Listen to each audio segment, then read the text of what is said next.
வணக்கம்மா. ஜெய் ஸ்ரீராம் நரத மகாதேவன். சொல்லுங்க தங்கம்மா, எப்படி இருக்கீங்க? நல்லா இருக்கேம்மா. நீங்க எப்படி இருக்கீங்க? நல்லா இருக்கேன். சொல்லுங்கம்மா. அம்மா, நீங்க தை அமாவாசைய பத்தி ஒரு பதிவு கொடுத்திருந்தீங்க. ஆமா ஆமா.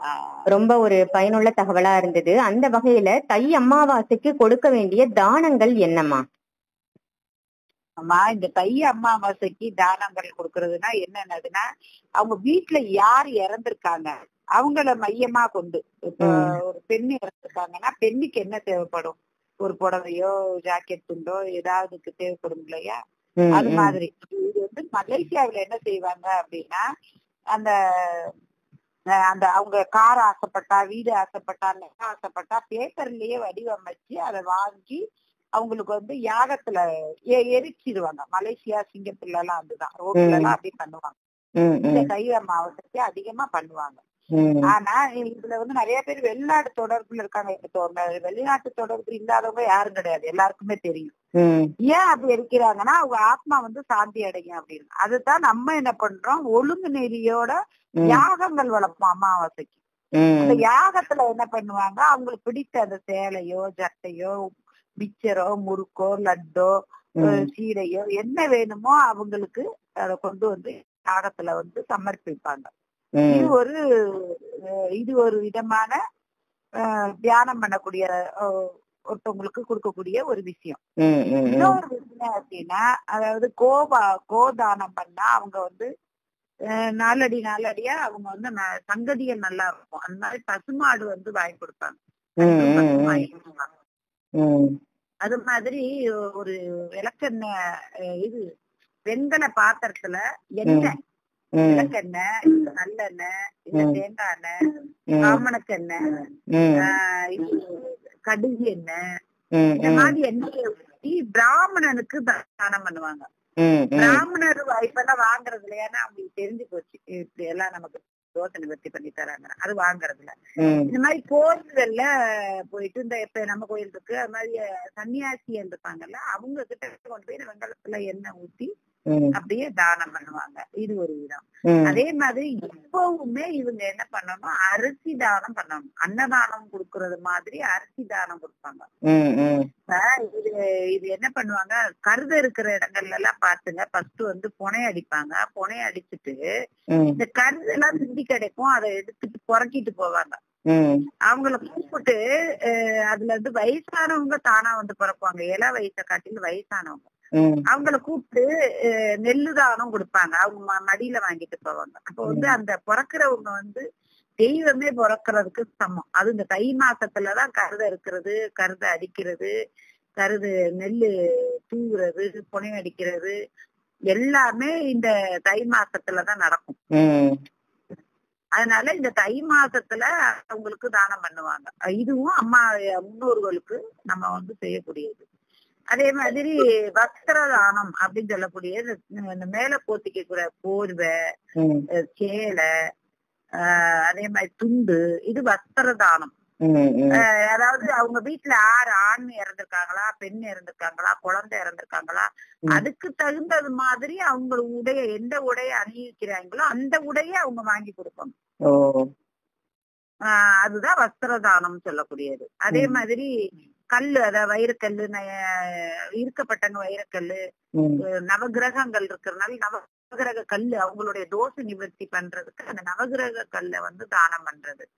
அதே மாதிரி ராமர், லட்சுமணன், சீதா தேவி இந்த படம் போட்டு அதுக்கு உள்ள வந்து ஓபன் பண்ணி, அது நம்ம கிட்ட இருக்கு, அது கிராமம், அந்த ஓபன் பண்ணி உள்ள வந்து மைய வச்சு, அதாவது குடும்பம் சிறப்பாகணும் மட்டும் தானம் பண்றது. இது அது இந்த குபேரன் தானம் பண்றதும் இந்த மாதங்கள்லதான். இருக்கப்பட்டவங்க வாங்கி கொடுக்கறது குபேரன் தானம் பண்றது. அதே மாதிரி செருப்பு போட்டு போய் கோயில்ல மறந்துட்டு வர்றாங்க, தொலைச்சிட்டு வர்றாங்கன்னா ரொம்ப நல்லது. சனி பகவான் தொலைஞ்சு போறாரு, மண்ணை விட்டு விலகுறாருன்னு நினைச்சுக்கிறோம். அதே மாதிரி அடுத்தவங்க செருப்பை திருடிட்டு வர்றாங்கன்னு வைங்க, அந்த செருப்பு போட்டிருந்த நபரு ஒரு ரொம்ப கஷ்டத்துல இருந்து ஒரு செருப்பு வாங்கி, புது செருப்பு வாங்கி போட்டு அப்பதான் கோயிலுக்கு போய் போட்டு வந்திருப்பாரு. இவங்க என்ன பண்ணுவாங்க, போய் அந்த புது செருப்பா மாட்டிட்டு வந்துருவாங்க. அவருடைய கஷ்டம் நஷ்டம் எல்லாமே இவங்க தானம், அவங்க தானம் பண்ணிட்டாங்க, இவங்க வாங்கிட்டு வந்துருவாங்க. அந்த மாதிரி ஆயிரும். அதனால தயவு செய்து இந்த மறந்து கூட நம்ம அடுத்தவங்க செருப்பை வந்து போடக்கூடாது. போடக்கூடாது. அதே மாதிரி மத்தவங்க செருப்பை என்ன பண்ணோம்னா ரோட்ல போகும்போது, கல்யாணத்துக்கு போகும்போது, கோயிலுக்கு போகும்போது நம்ம கட்ட பதம், அதாவது திருப்பி கிடக்குற மாதிரி, அப்படி திருப்பி கிடக்குற செருப்பை நம்ம போய் ஏதாவது கம்பு எடுத்தோ காலையோ அதை வந்து திருப்பி போடணும். அதாவது தலகால கவுண்டு கிடக்கிறத திருப்பி போடணும். அப்படி போட்டா நம்ம சங்கதிகள்ல முதற்கொண்டு நம்ம முதற்கொண்டு கடன்ல இருந்து வீழ்வோம். நம்ம கடன்ல வந்து கடனே பட்டாலும் அதுல மாட்டிக்க மாட்டோம். ஏன்னா ஒவ்வொரு செருப்பு திருப்பி போடும் போதும் செருப்பால அடிச்ச மாதிரி இருக்கும். கடன் வாங்கினவங்களும் சரி, வாங்க போறவங்களையும் சரி, நம்ம கடனே வராது நமக்கு. அது ஒரு ஐதீகம். இது வந்து மத்தவங்க தெரிஞ்சுக்கிறதுங்கிறதுக்காக யாரையும் குறைச்சு சொல்லல, யாரையும் இது பண்ணல. இது பொதுவான ஒரு கருத்து. இது பண்ணணும். அதே மாதிரி ரொம்ப கஷ்டத்துல இருக்குன்னா அவங்க ஒரு வெங்காயத்தை, சின்ன வெங்காயத்தை கோர்த்து இடுப்புலயோ கழுத்துலயோ போட்டுக்கிட்டு போனா அவங்க எவ்வளவு பெரிய கஷ்டத்துல இருந்து மீளலாம். ஒருத்தவங்கிட்ட பஞ்சாயத்து வச்சிருக்காங்க, கட்சிக்கு போறாங்க, கோர்ட்டுக்கு போறாங்க, போலீஸ் ஸ்டேஷன் போறாங்கன்னா இந்த மாதிரி செயல்கள் செஞ்சுட்டு போகும்போது இவங்களுக்கு சாதகமாவே அமையும். இந்த மாதிரி எல்லாரும் வந்து இந்த மாசத்துல தானம் பண்ணணும். அதே மாதிரி இல்ல, இந்த மாசத்துல மாத்திரல, எந்த மாதத்திலயும் இருக்கப்பட்டவங்க தானம் பண்ணலாம். நான் ஒரு வருஷம் என்கிட்ட வந்து 10 ரூபா இருந்துச்சு.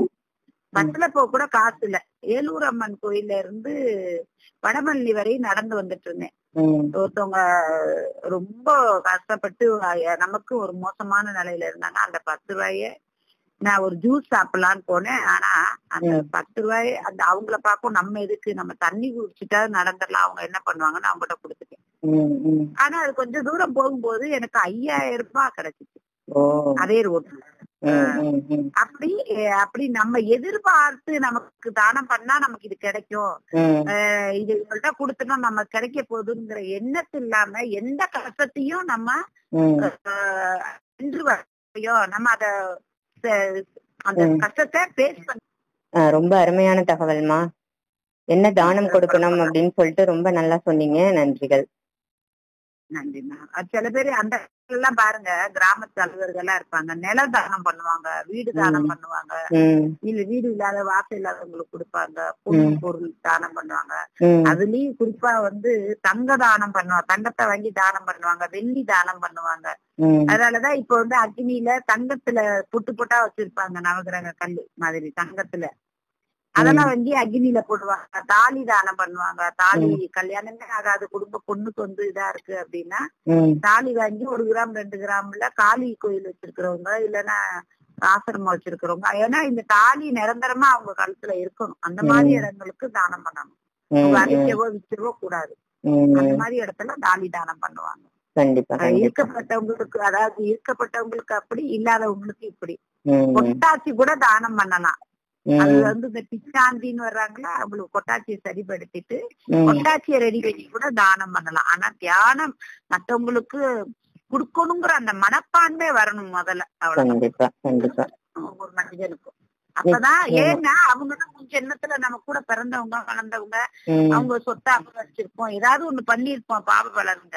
இந்த ஜென்மத்துல அவங்களே வந்து இதை வாங்கிட்டு போவாங்க. ஒருத்தவங்க ஏமாத்திடுவாங்கன்னா இல்லவே இல்ல, ஜென்மத்துல அவங்க நீங்க ஏமாத்திருப்பீங்க, இந்த ஜென்மத்துல ஏதோ ஒரு ரூபத்துல உங்ககிட்ட இருந்து அவங்க வாங்கியிருப்பாங்க. இதுதான் உண்மையான விஷயம். அதனால ஏமாத்தினாலோ தோல்வி பெற்றாலோ கவலைப்பட வேணாம். பிரபஞ்சமும் இறைவன் படைத்தவன் என்ன செய்யறானோ அது கண்டிப்பா நல்லது செய்வானுங்கிற நம்பிக்கையோட ஒவ்வொரு விஷயங்களும் செய்யணும். நிச்சயமாமா. ரொம்ப ஒரு அருமையான தகவல் கொடுத்திருக்கீங்க தை மாச தானத்தை பத்தி. நன்றிகள். நன்றிமா. நான் உங்களுக்கு தான் நன்றி சொல்லணும். வாழ்க வளமுடன்மா. தேங்க்யூமா.